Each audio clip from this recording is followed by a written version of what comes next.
The next one is South Atlantic Blues, which gives its name to the album, and it comes right in the middle of the album. Who did the ordering of the songs? I think Herb Gart and Elmer Gordon. Elmer was the on-site producer. Herb was the executive producer.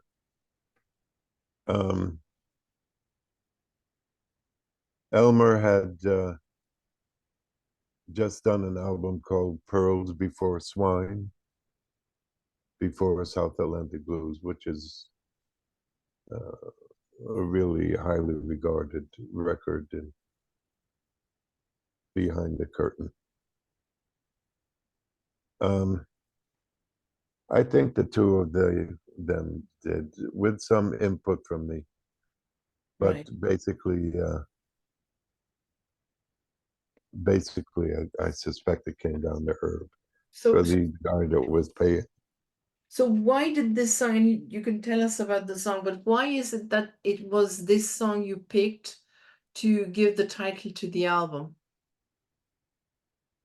I was singing in the village.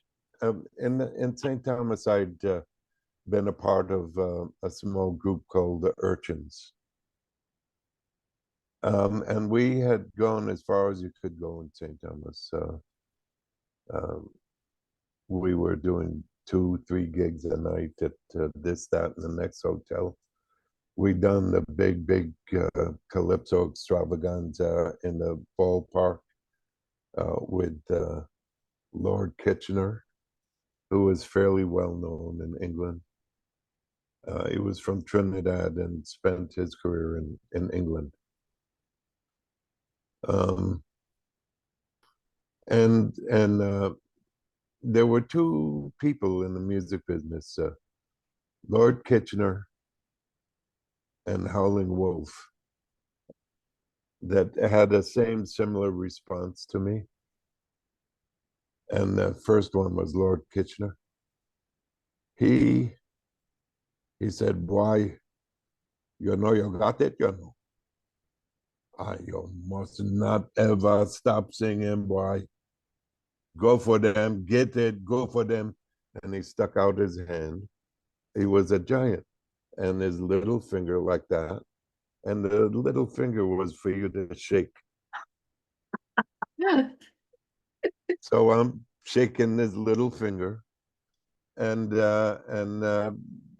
because Kitchener was a favorite of mine from my earliest childhood. So I was 5 when we relocated to St. Thomas. So from 5 going forward, Kitchener was a favorite of mine. A lot of my musical exposure took place in bars, played in jukeboxes, and Kitchener had a hit called Keach. Don't bite me tomato. Don't bite my tomato. And so Keach was a favorite of mine from 5. And that I was sharing the stage with him, and we had slayed the audience. And he took the time to encourage this little white boy to get him, was important. Of course, I was so well defended that this stuff didn't touch me. It just landed on the surface of my defense, and I could re-examine it later for value.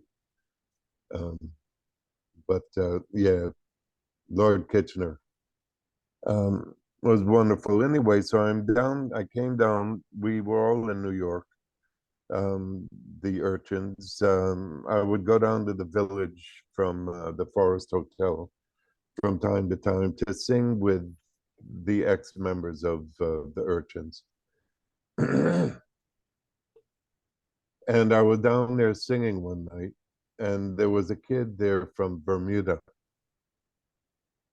And the kid from Bermuda was really impressed and moved by the singing. And he said, boy, you're really singing South Atlantic blues. And I went back to the Forest Hotel and started writing South Atlantic blues. Unreal. And South Atlantic blues is really the whole story of the album. She stands by the seaside, my love, she waits for me. And I can't tell her as she wonders, how long will it be? Told her once we would be free, from Charlotte Amalie. Charlotte Amalie is a beautiful town, but we lived in the most grinding poverty and alcoholism. And we occupied a position in the society that was not enviable. And I wanted to allow us to become free from those kinds of chains. So it's all in there.